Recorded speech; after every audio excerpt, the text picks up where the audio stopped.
Welcome दोस्तों, मैं हूँ सोनी, लेकर आई हूँ नई कहानी बूढ़ा बुद्धिमान भालू और शेर की कहानी। एक जंगल में खनखर नामक शेर रहता था। एक दिन वह शिकार की तलाश में बहुत दूर निकल गया। शाम हो चुकी थी, कोई शिकार हाथ नहीं लगा था। ऊपर से वह थक कर चूर हो चुका था। तभी उसे एक गुफा दिखाई पड़ी। वह गुफा के अंदर चला गया। गुफा खाली थी। शेर ने सोचा, अवश्य यहाँ रहने वाला जानवर बाहर गया है। रात होते होते वह गुफा में वापस जरूर आएगा। ऐसा करता हूँ, तब तक यहीं छुपकर बैठता हूँ। जब वह जानवर आएगा तो उसे मारकर खा जाऊंगा और अपनी भूख मिटाऊंगा। वह गुफा में एक कोने में छुपकर बैठ गया।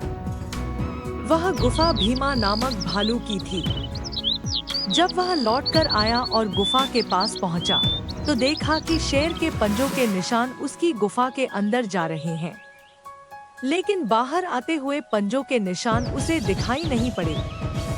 वह समझ गया कि उसकी गुफा में कोई शेर गया है। उसे यह भी संदेह था कि वह अब भी अंदर ही बैठा हुआ है। यह पता लगाने की शेर गुफा में बैठा है या नहीं, उसे एक युक्ति निकाली। गुफा के द्वार पर खड़ा होकर वह तेज आवाज में बोला, मित्र, मैं वापस आ गया हूँ। तुमने कहा था कि मेरे वापस आने पर तुम मेरा स्वागत करोगे, लेकिन तुम तो चुप हो, क्या बात है? जब भालू की आवाज शेर के कानों में पहुंची, तो उसने सोचा कि ये गुफा अवश्य भालू के आने पर उसका स्वागत करते हुए कुछ कहती है। शायद मेरे यहाँ होने के कारण आज यह चुप है।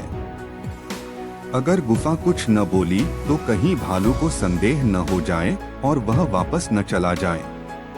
इसलिए वह गरज कर बोला, आओ मित्र, तुम्हारा स्वागत है। जल्दी अंदर आओ। शेर की गरज सुनकर भालू डर गया। वह उल्टे पैर वहां से भाग गया। इधर शेर बहुत देर तक भालू के अंदर आने की प्रतीक्षा करता रहा, लेकिन सब व्यर्थ रहा। अंत में उसे समझ आ गया कि भालू उसे मूर्ख बनाकर भाग गया है। शेर को अपनी मूर्खता पर बहुत क्रोध आया, किंतु अब वह क्या करता? शिकार उसके हाथ से निकल चुका था। इस कहानी से हमें यह सीख मिलती है कि भविष्य के संकट को भांपकर जो बचने की युक्ति निकाल ले, वह बुद्धिमान होता है। तो दोस्तों, उम्मीद है कि आपको मेरी यह कहानी पसंद आई होगी। धन्यवाद।